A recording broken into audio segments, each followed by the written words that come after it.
Hello friends, very very good afternoon. कैसे हो? Hope करता हूँ आप सभी लोग अच्छे ही होंगे। सो फ्रेंड्स, प्रैक्टिस सेट की स्पेशल वीडियो में आप सभी लोगों का बहुत बहुत स्वागत है। फ्रेंड्स, अगर आप लोगों को और भी क्लासेस देखनी तो आप लोग प्ले लिस्ट में जाके देख सकते हैं।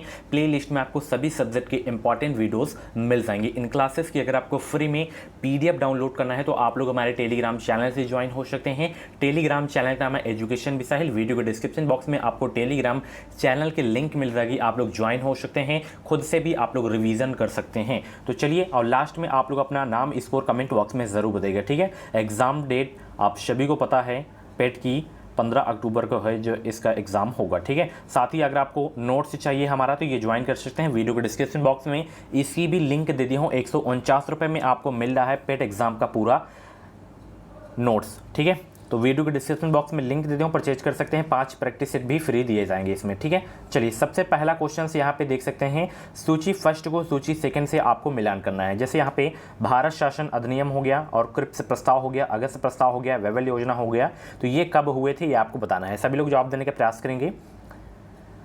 और पेट एग्जाम में बेहतरीन स्कोर करना है तो आप लोग हमारे चैनल से जुड़े रहें। चैनल को सब्सक्राइब करके बेल आइकन को ऑल पे प्रेस कर लीजिएगा। जो भी यूपी ट्रिपल पेट एग्जाम की अपडेट रहेगी वो अपडेट आपको सबसे पहले हमारे चैनल के माध्यम से ही देखने को मिलेगी। तो भारत शासन अधिनियम 1935 में हुआ, ठीक है। उसके बाद क्रिप्स प्रस्ताव जो है आपका 1942 में हुआ, ठीक है। अगस्त प्रस्ताव 1940 में हुआ। वेवेल योजना आपका जो है 1945 में हुआ। तो पहला का जो है आपका बी वाला बिल्कुल करेक्ट हो जाएगा, ठीक है। सभी को अच्छे से लिख लीजिएगा, ठीक है। भारत शासन अधिनियम, क्रिप्स प्रस्ताव, अगस्त प्रस्ताव और वेवेल योजना, चारों को नोट कर लीजिए। चलिए, अगले प्रश्न को चलते हैं। एक वर्ष में स्वराज का नारा गांधी जी ने कब दिया था? एक वर्ष में स्वराज का नारा जो है गांधी जी ने कब दिया? एक वर्ष में स्वराज का नारा गांधी जी ने कब दिया? वेरी इंपॉर्टेंट क्वेश्चन है आपके एग्जाम के लिए। पूरी क्लास ज़रूर देखा करें, और क्लास हेल्पफुल अगर करें तो प्लीज़ वीडियो को लाइक ज़रूर करके जाया करें आप लोग। एक वर्ष में स्वराज का नारा गांधी जी ने कब दिया? तो ये जो दिए थे असहयोग आंदोलन के समय दिए थे। ऑप्शन इसका जो है बी वाला बिल्कुल करेक्ट हो जाएगा, ठीक है। असहयोग आंदोलन कब शुरू हुआ था? 1920 में, ठीक है। चलिए, अगला प्रश्न आप देख सकते हैं। जब रॉलेट एक्ट पारित हुआ था तब उस समय भारत का वायसराय कौन था? वेरी इंपॉर्टेंट क्वेश्चन है, सभी लोग जवाब देने का प्रयास करेंगे। जब रॉलेट एक्ट पारित हुआ था उस समय भारत का वायसराय कौन था? तो उस समय थे लॉर्ड चैम्सफोर्ड, ओके। ऑप्शन इसका सी वाला बिल्कुल करेक्ट हो जाएगा। इंपॉर्टेंट क्वेश्चन है आपके एग्जाम के लिए। रॉलेट एक्ट पारित कब हुआ था? 1919 में। ये भी आपको याद रखना है, ठीक है। चलिए, अगला प्रश्न आप देख सकते हैं। निम्नलिखित सत्याग्रहों में से किसका नेतृत्व महात्मा गांधी ने नहीं किया था? जवाब देने का प्रयास करेंगे। कौन सा सत्याग्रह है जिसका नेतृत्व महात्मा गांधी ने नहीं किया था? पेट एग्जाम में बेहतरीन स्कोर करना है तो बस आप लोग हमारे चैनल से जुड़े रहें। इस चैनल के माध्यम से आपको निश्चित ही मदद मिलेगी। तो भारत छोड़ो आंदोलन का नेतृत्व किए थे सविनय अवज्ञा का एंड खेड़ा का, ठीक है। बारदौली सत्याग्रह का जो है नेतृत्व महात्मा गांधी ने नहीं किया था। ऑप्शन इसका सी वाला बिल्कुल करेक्ट हो जाएगा, ठीक है। बहुत ही जबरदस्त प्रश्न है। चलिए, खेड़ा पूछे तो याद रखना है 1918 में, ठीक है। भारत छोड़ो आप सभी को पता है 1942, ठीक है। और सविनय अवज्ञा आंदोलन 1930, ठीक है। सन भी पूछ लिए जाते हैं, कब से ये शुरू हुए ये भी आपको याद रखना है, ठीक है। चलिए, बारदौली सत्याग्रह पूछ ले तो 1928। इसका जो नेतृत्व किए थे सरदार वल्लभ भाई पटेल ने किए थे, ठीक है, बारदौली सत्याग्रह का, ओके। चलिए, अगला प्रश्न। कलकत्ता में एशियाटिक सोसाइटी ऑफ बंगाल की स्थापना 1784 में किसने की थी? जवाब देने का प्रयास करेंगे। कलकत्ता में एशियाटिक सोसाइटी ऑफ बंगाल की स्थापना जो है 1784 में किसने की थी? 5 का राइट आंसर बताने का प्रयास करेंगे। बहुत ही ज़बरदस्त प्रश्न है। जब भी आप लोग मेरी क्लास देखा करें तो आप लोग अपने पास पेन कॉपी ज़रूर रखा करें। तो कलकत्ता में एशियाटिक सोसाइटी ऑफ बंगाल की स्थापना 1784 में विलियम जोन्स के द्वारा की गई है। ऑप्शन इसका बी वाला बिल्कुल करेक्ट हो जाएगा। चलिए, अगला प्रश्न देख सकते हैं। निम्नलिखित घटनाओं पर विचार कीजिए और इन्हें काल क्रमानुसार व्यवस्थित कीजिए। यहाँ पे देख सकते हैं कन्नौज का युद्ध हो गया, चौसा का युद्ध हो गया, तालीकोटा का युद्ध हो गया, खानवा का युद्ध हो गया। तो इन्हें काल क्रमानुसार में आपको जो है लिखना है। यहाँ पे ऑप्शन देख सकते हैं, ठीक है। पहले आप लोग इसका जवाब दीजिए। चलिए, जवाब देने का प्रयास करेंगे सभी लोग। बहुत ही इंपॉर्टेंट क्वेश्चन है आपके एग्जाम के लिए। तो यहाँ पे मैं सबकी डेट लिखे दे रहा हूँ। जैसे यहाँ पे कन्नौज का युद्ध हो गया, ठीक है। तो कन्नौज का युद्ध जो हुआ था कब हुआ था? जवाब देने का प्रयास करेंगे। 1540 में हुआ, ठीक है। उसके बाद चौसा का युद्ध बहुत सारे लोगों को पता होगा 1539 में हुआ, ठीक है। तालीकोटा का युद्ध जो हुआ था ये हुआ था 1565 में, और खानावा का युद्ध हुआ था 1527 में। ओके, तो सभी के सभी लिख लीजिए आप लोग। कन्नौज का युद्ध कब हुआ, चौसा का युद्ध कब हुआ, तालीकोटा का युद्ध कब हुआ और खानवा का युद्ध कब हुआ। तो अब मैं ऑप्शन आपको दिखाता हूँ, ठीक है। सभी लोग नोट करेंगे, इसे एग्जाम में पूछा जा सकता है। तो सबसे पहले इसमें देखिए कौन सा हुआ, सबसे पहले देखिए चौसा का युद्ध हुआ, ठीक है, चौसा का युद्ध यानी कि दूसरा।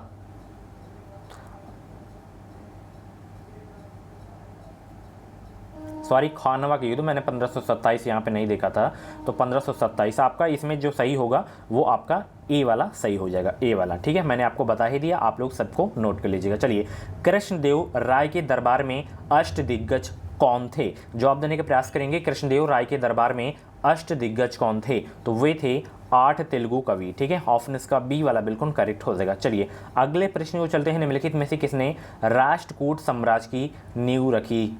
जवाब देने का प्रयास करेंगे। निम्नलिखित में से किसने राष्ट्रकूट साम्राज्य की नींव रखी थी, तो वो रखे थे दंती दुर्ग। ये इस क्वेश्चन में डबल स्टार लगा लीजिए, कई बार ये क्वेश्चंस एग्जाम में पूछा जा चुका है, बहुत बार ये क्वेश्चंस पूछा जा चुका है, तो इस क्वेश्चन को अच्छे से नोट कर लीजिए। चलिए, सूची फर्स्ट को सूची सेकंड से आपको मिलान करना है, सूची फर्स्ट को सूची सेकंड से आपको मिलान करना है।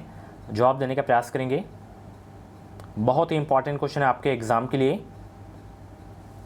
यहाँ पे मतलब सभी के अन्य नाम लिखे हुए हैं। चांडक का अन्य नाम सभी को पता है, विष्णुगुप्त हो जाएगा, ठीक है। तो डी का 4 देखिए किस में है आपका, इसमें है और इसमें है। अब आगे देखिए आप लोग, जैसे बिंदुसार, बिंदुसार का जो अन्य नाम है वो है अमित्रघात, ठीक है। उसके बाद अशोक का पीदशी है, और आप सभी को पता है चंद्रगुप्त मौर्य का जो अन्य नाम है सैंड्रोकोटस है, सैंड्रोकोटस, ये आपका बी में चला आ जाएगा।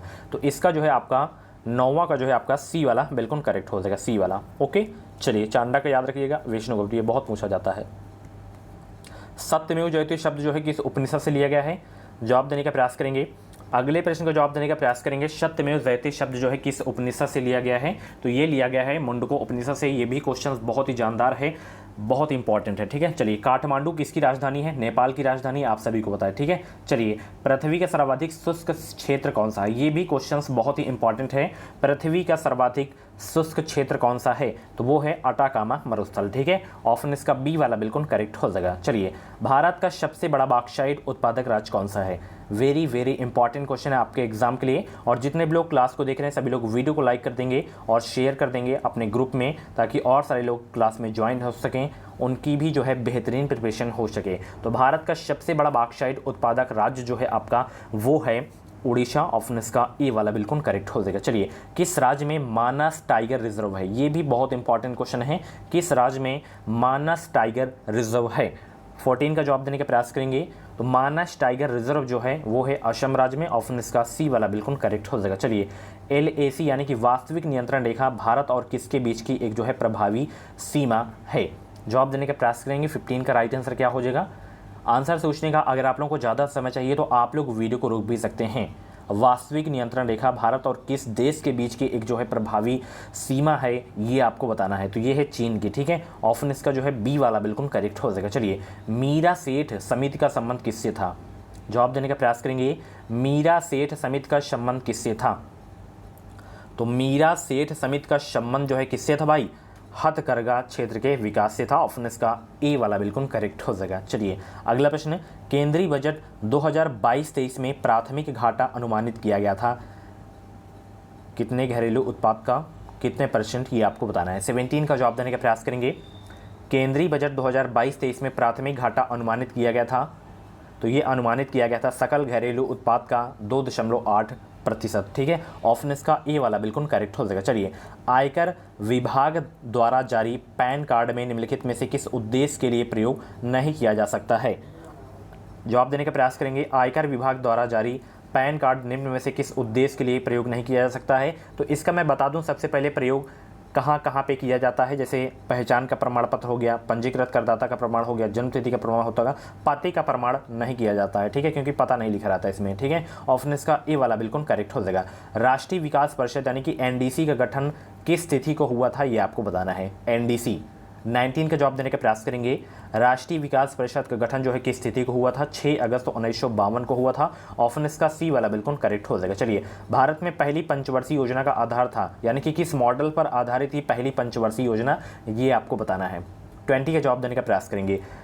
तो भारत की पहली पंचवर्षीय योजना हैरोल्ड डोमल मॉडल पर आधारित थी और दूसरी पंचवर्षीय योजना जो है पीसी महालनोबिस मॉडल पर आधारित थी। तो 20 का जो है ए वाला आपका बिल्कुल करेक्ट हो जाएगा। ठीक है, पहली पंचवर्षीय योजना का काल क्या था? 1951 से 1956 हो जाएगा। ठीक है, और दूसरी का जो है 56 से 61 हो जाएगा। ठीक है, यानी कि 1956 से 1961। ठीक है, आप लोगों से क्वेश्चन है किस पंचवर्षीय योजना में गरीबी हटाओ का नारा दिया गया था, ये आप लोग बताइए, कमेंट बॉक्स में छाप देंगे। चलिए, निम्नलिखित में से लोकसभा की प्रथम महिला अध्यक्ष का नाम बताइए। 21 का जवाब देने का प्रयास करेंगे। लोकसभा की प्रथम महिला अध्यक्ष का नाम बताने का प्रयास करेंगे, तो वो थे मीरा कुमारी। ऑप्शन इसका सी वाला बिल्कुल करेक्ट हो जाएगा। ठीक है, चलिए, भारतीय संविधान का जनक किसे माना जाता है? भारतीय संविधान का जनक किसे माना जाता है? तो डॉक्टर भीमराव अंबेडकर जी को माना जाता है भारतीय संविधान का जनक। ऑप्शन इसका डी वाला बिल्कुल करेक्ट हो जाएगा। राष्ट्रपति अपना इस्तीफा किसे संबोधित कर देता है? 23 का जवाब देने का प्रयास करेंगे। राष्ट्रपति अपना इस्तीफा किसे संबोधित कर देता है? आंसर सोचने का ज़्यादा समय चाहिए तो आप लोग वीडियो को रोक भी सकते हैं, और जितने भी लोग यार क्लास को देख रहे हो सभी लोग वीडियो को लाइक कर देंगे और चैनल को सब्सक्राइब कर देंगे, ताकि आने वाली यूपी ट्रिपल पेट एग्जाम की कोई भी अपडेट है वो अपडेट आपको सबसे पहले हमारे चैनल के माध्यम से देखने को मिल सके। तो राष्ट्रपति अपना जो इस्तीफा होता है वो संबोधित कर सकता है उपराष्ट्रपति को। ठीक है, ऑप्शन इसका ए वाला बिल्कुल करेक्ट हो जाएगा। चलिए, अगला प्रश्न आ गया है, लोकसभा के पहले उपाध्यक्ष कौन थे? जवाब देने का प्रयास करेंगे। लोकसभा के पहले उपाध्यक्ष कौन थे? तो लोकसभा के जो पहले उपाध्यक्ष थे वो अनंत शयनम आयंगर थे। ठीक है, ऑप्शन इसका जो है आपका सी वाला बिल्कुल करेक्ट हो जाएगा। ठीक है, अध्यक्ष पूछे तो मावलंकर जी हो जाएंगे। चलिए, भारत के संविधान का वह कौन सा अनुच्छेद है जिसमें भारत के नियंत्रक और महालेखक परीक्षक का उल्लेख है? जवाब देने का प्रयास करेंगे। वो कौन सा आर्टिकल है? 25 का जवाब देने का प्रयास करेंगे। 25 का जवाब आना स्टार्ट भी हो गया है।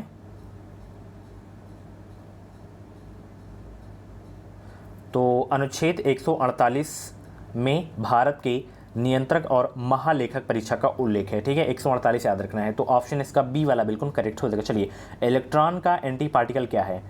इलेक्ट्रॉन का एंटी पार्टिकल क्या है? 26 का जवाब देने का प्रयास करेंगे। इलेक्ट्रॉन का एंटी पार्टिकल क्या है? पॉजिट्रॉन है। ऑप्शन इसका ए वाला बिल्कुल करेक्ट हो जाएगा। चलिए, वायु दाब को मापने के यंत्र को क्या कहते हैं? वायु दाब के मापने के यंत्र को क्या कहते हैं? बैरोमीटर कहा जाता है। ठीक है, ऑप्शन इसका जो है आपका बी वाला बिल्कुल करेक्ट हो जाएगा। ठीक है, वायु की आर्द्रता हाइग्रोमीटर से। चलिए, सिरके का रासायनिक नाम बताइए। सिरका का रासायनिक नाम क्या हो जाएगा? 28 का जवाब देने का प्रयास करेंगे। एसिटिक अम्ल हो जाएगा। ठीक है, सिरके के रासायनिक नाम, ये क्वेश्चन बहुत एग्जाम में पूछा जाता है, तो इस क्वेश्चन को आप लोग नोट जरूर से जरूर करिएगा। चलिए, निम्नलिखित का मिलान करें आप लोग। निम्नलिखित का मिलान करें। 29 का जवाब देने का प्रयास करेंगे सब लोग। जवाब देने का प्रयास करेंगे सब लोग भाई। आंसर सोचने का अगर आप लोगों को ज़्यादा समय चाहिए तो आप लोग वीडियो को रोक भी सकते हैं।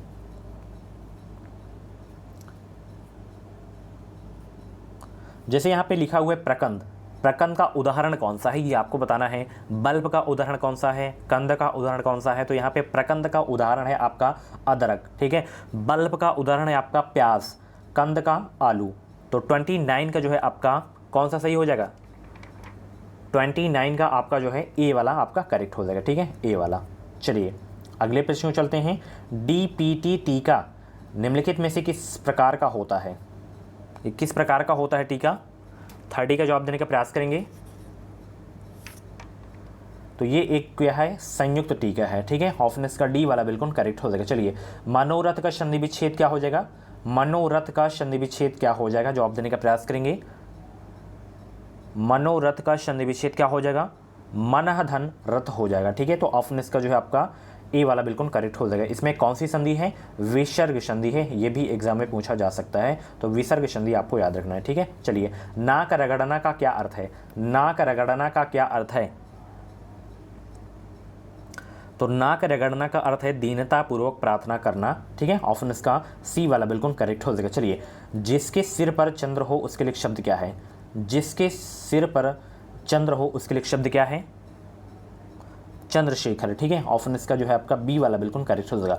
उत्कर्ष शब्द का विलोम बताइए, उत्कर्ष का विलोम क्या हो जाएगा, तो उत्कर्ष का विलोम हो जाएगा अपकर्ष। ऑप्शन इसका सी वाला बिल्कुल करेक्ट हो जाएगा। चलिए, आग शब्द का पर्यायवाची क्या हो जाएगा, आग शब्द का पर्यायवाची क्या हो जाएगा, आग शब्द का पर्यायवाची क्या हो जाएगा, 40 का जवाब देने का प्रयास करेंगे, वैश्वानर हो जाएगा, ठीक है। सो फ्रेंड्स, ये थे आपके हिंदी और जीके जीएस के टॉप मोस्ट इंपॉर्टेंट क्वेश्चंस। इन 35 क्वेश्चंस में से आपके जितने भी क्वेश्चंस करेक्ट हुए हों तो आप लोग अपना नाम स्कोर कमेंट बॉक्स में ज़रूर बताइएगा। मिलते हैं शाम वाली क्लास पे। Thank you so much. Score जरूर शेयर कीजिएगा अपना।